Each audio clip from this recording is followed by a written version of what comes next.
2010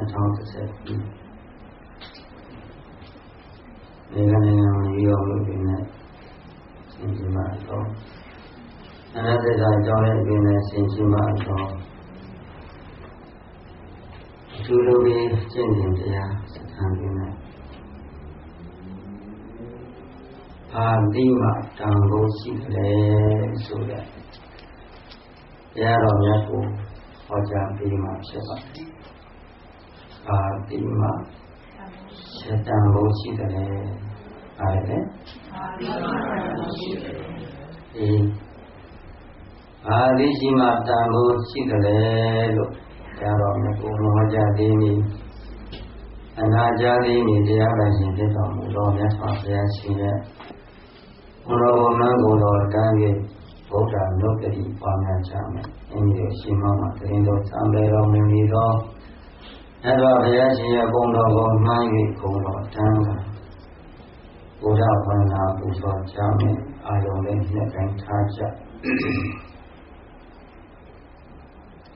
သံဃုဒ္ဓဇံဒီမာလောကီတတ္တမသုံးနာတိလည်းလောဓမ္မောတိတိဓမ္မောဝေဒော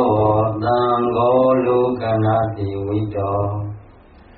အဓမ္မသုံးနာတိလည်းလော7,400မြောင်မြောင်စာပွားသူတော်ကောင်းတရားတိဟုသောရောင်ရည်ခြင်းဤဒီချမ်းမြေ့စွာထားသောသံဃောလူကနာတိဝိတောသံဃာတော်ပေါင်းဤဟုသောကျေတာယာသောဝမ်းယုံချမ်းသာအတ္တိလေးမူပါပေထားသောသံဗုဒ္ဓဇာတိမှာဘုရားဒီသောဒီတကုသစ္စာသက္ကဝါဒရယံသားလက်ချွေယုံသားဝေကြီးသည်ဓမ္မုမိတော်အမောင်တကာတို့၏အလျှောအလင်းတကာတို့၏အမောင်ဆိုယုံမှန်မဲ့အဝိဇ္ဇာဒီဟုသောအမောင်ကဲဒီကိုပဏုတရံပဏုတတုတရားဒေသနာဉာဏ်ရောဝါဖြင့်ကောင်းစွာထွန်းတော်အလင်းရောက်အောင်ပယ်ထုတ်တော်မူခဲ့ပါပေသည်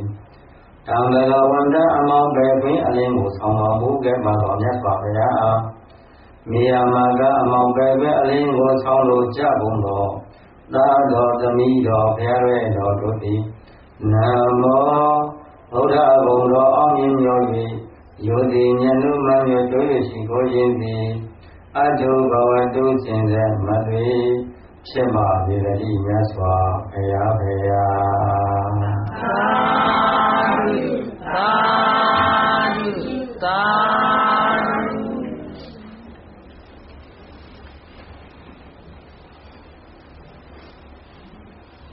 အလုံးဘုရားမြတ်စွာ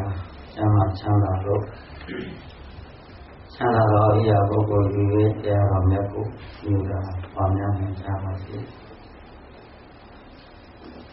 ဒီနေ့ဟာဒီလို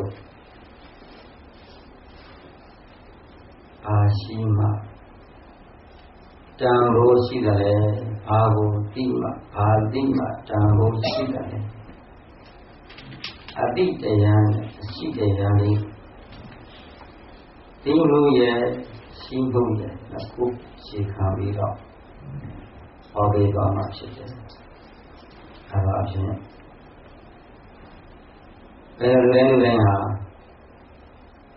ဘောပါရဲ့တန်ဖိုးကိုနားမလည်တဲ့ပုဂ္ဂိုလ်ကတော့ပြန်များပြနေချဒီလိုရရှိတဲ့ဘဝဟာ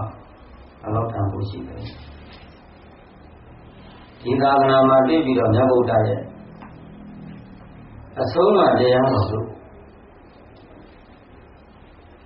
လိုင်းနာကျင့်သုံးကြံကြားချဖို့အတော်ဘုရားကမြင်ရှိတော်မူတယ်။တရားဆိုတာဟောယုံနာကြားယုံဖြင့်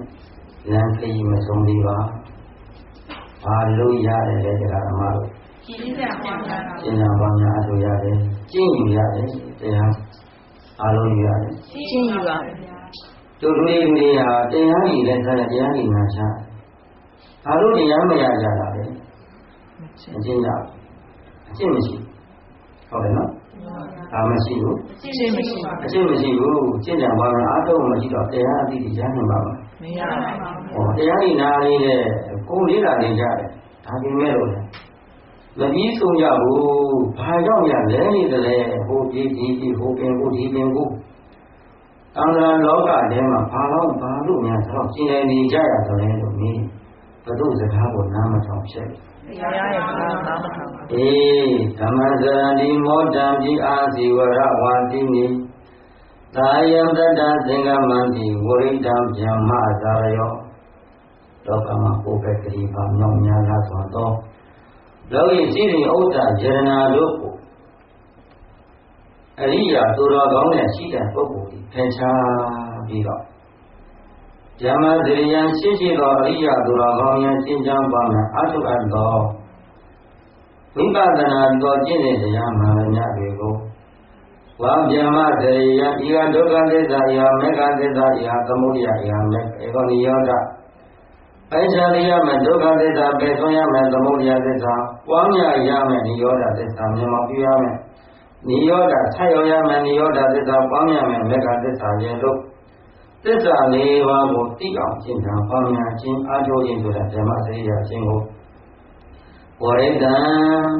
တရားလင်းနဲ့ခြေဆောင်တဲ့ပြီးကောင်းတော်မှာပြီးအားထုတ်ကြကုန်ရ၏မိမိတဏ္ဍာထဲမှာမြတ်သောအကျင့်ကိုကျင့်ရမယ်တဲ့ဓမ္မကြီးဘာကိုကျင့်ရမယ်လဲမြတ်သောအကျင့်မြတ်သောအကျင့်မြတ်သောကျင့်တယ်မြတ်သောကျင့်တယ်ကျင့်တဲ့အတိုင်းကျင့်လို့မှခရီးရောက်မှာပေါ့ဓမ္မရဲ့တရားနာမှုတွေသိရှိကြဆရာတော်တော်ရဲ့ခန္ဓာကြွတော့တရားရောနာကြဟိုကြောင့်တရားနာဒီကြောင့်တရားနာတရားတွေကတော့ခင်ဗျားတို့ကံမှာအများကြီးရှိကြဒါပေမဲ့အကျင့်မရှိဘူးအကျင့်ကတော့နည်းတယ်နော်ကျင့်တာပါမယ်အထုမှုအလွန်နည်းပါကြနည်းပါတဲ့တွေ့တာကြောင့်ဟောထံညာတော့လည်းပဲအနေနဲ့ဆန္ဒမနဲ့နိုင်ပါဒါနဲ့အချိန်ကုန်တော့တော့တပါးလည်းတော့ပဲအပြည့်လည်းလို့ပြီးတော့တရားဆိုတာဒီလိုကတော့တရားတော်တို့ကြီးကျင့်မှချက်တယ်ကိုယ်လည်းအကျင့်စခန်းကတက်လာတယ်အပြောသမားမဟုတ်ပဲအကျင့်နဲ့ဘုန်းကြီးတို့ကသိရှိနားရတာတဲ့လောကကြီးစောင့်ပြီးတော့စောင့်စားပြီးတော့မှဒီအတိလေးဖြစ်ပြင်ရတာခဲ့အင်္ဂါငါပုဂ္ဂိုလ်တွေကကျင့်သုံးပြီးတော့မှသိလာခဲ့တဲ့ဒုက္ခကြောင့်လူတွေကိုလည်းကြည်သိတော်သိစေခြင်းကိုယ်တော်ပေါက်ထားသလိုသဘောပေါက်ထားစေခြင်းဓမ္မသာရင်မိမိတို့ဘဝလူဘဝဘုရားသာနာမှာသိရသူနဲ့တော့ဟုတ်တယ်နော်ဒီတရားအတိလေးကြီးကိုမကျင့်မကြမှာမလို့ပါဘဲနဲ့ဩတိကမတ္တနေမိမဆိုကွဲဘယ်လိုတရားဓမ္မလောရရနဲ့တက်ချင်လာပြီခန္ဓာကိုယ်ကြီးကနေမပေါက်ပြီးယောဂကြီးဖြစ်ပြီးမထနိုင်ဖြစ်ပြီးဆိုတော့မှအမိပါပြဇာတာကိုညီညွတ်ပြီးတော့ကဲဒီဘောကြီးငယ်ကြပြီးတင်တော်သွားမယ်ဆိုရင်ဓမ္မလည်းကိုယ်တရားရှာတယ်ဓမ္မလည်းတရားခြံခဲ့တာဆုံးခံတိုင်းတော့အမှထုတ်လို့ဒါကြောင့်မလို့မြတ်စွာဘုရားရှင်ဝိပဿနာကမ္မဋ္ဌာန်းအားထုတ်တဲ့ပုဂ္ဂိုလ်များ၄မျိုးလေးသာရှိကြောင်းကိုသိရှိတယ်တရားကိုလိုက်စားတဲ့ပုဂ္ဂိုလ်၄မျိုးလေးသာရှိတယ်နံပါတ်၁ကဒီကမြတ်ကအားထုတ်နေတဲ့ပုဂ္ဂိုလ်ရော့နေတဲ့ပေါ့ဒီကမှမဟုတ်ဘူးရော့နေအားထုတ်နေတဲ့ပုဂ္ဂိုလ်ရှင်းယုံမြတ်တာအားထုတ်တဲ့ပုဂ္ဂိုလ်ပြင်းထန်အားထုတ်တဲ့ပုဂ္ဂိုလ်ရှင်းအားထုတ်တဲ့ပုဂ္ဂိုလ်ဆိုပြီးတော့ဘယ်နှမျိုးကြလဲတဲ့၄မျိုးပြင်းကြီးနဲ့အားထုတ်တဲ့ပုဂ္ဂိုလ်ရဲ့ပေါ့ရော့အားထုတ်တဲ့ပုဂ္ဂိုလ်ရဲ့ပြင်းထန်အားထုတ်တဲ့ပုဂ္ဂိုလ်ရဲ့ရှင်းအားထုတ်တဲ့ပုဂ္ဂိုလ်ဆိုပြီးတော့ပုဂ္ဂိုလ်ဘယ်နှမျိုးကြထားလိုက်တဲ့၄မျိုးဥပမာလေးတစ်ခုကိုဒီ၄ပါးကိုမပြတ်ခင်လေးမှာဥပမာလေးတစ်ခုမြေကတုတ်တုံထမ်းကြည့်မိုးလင်းမျိုးထဲမှာရှုံးတာရှုံး၍မရွာတော့မို့ရွာတာရွာ၍မရှုံးတော့မို့ရွာလည်းမရွာရှုံးလည်းမရှုံးလည်းမို့ရွာလည်းရှုံးလည်းမို့ဆိုပြီးတော့မိုးလင်းမျိုးရှိပြန်တယ်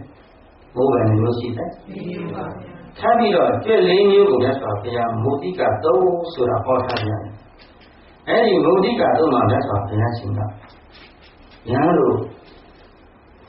တချို့တွေ့တရားတူးပြီးတော့မအောင်တဲ့ဖြစ်ရှိတယ်